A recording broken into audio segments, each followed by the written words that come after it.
Hi everyone. I'm getting ready to head out to the garden, but before I do, I wanted to show you really quickly how to use the spending tracker.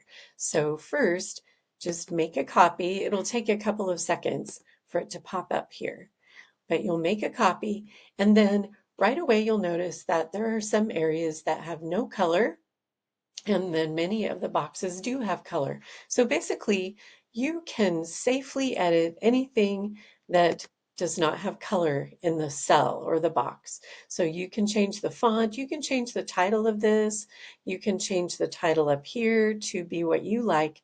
But when you are starting to work with this, you can go ahead and choose the date just by clicking on the date boxes.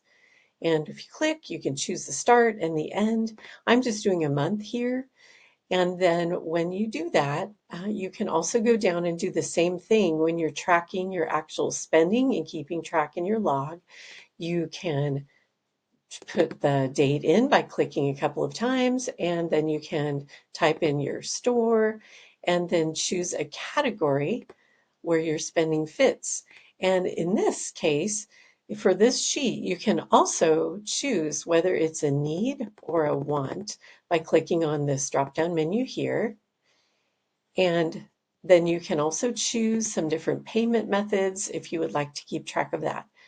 And what I wanted to show you also is that these boxes right here will automatically be populated with your needs versus wants, so you don't need to type in anything here. There are formulas in those boxes. And if you go down here and type in a different category, let's say I want to get some garden supplies and have that be a category that I know I will be spending money on, then when I go back over here to my drop-down menu and I'm choosing a category for an expense, now I have garden supplies in my categories. So you can customize this so many different ways. You can get rid of the different categories over here if you want. I just put in a few examples for you, but you can certainly delete these. And I just put in some example expenditures just to show kind of how it would work. But anyway, just a quick overview, and you can see at a glance how much in each category you are spending, and you can also see how much needs versus wants.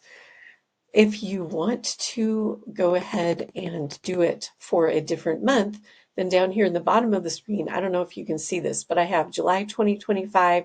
You could simply click on the arrow and you can duplicate and then do the same tracking of expenses for another month. So I hope that this helps you. I really want it to be a fun and interactive way for you to keep track of your spending.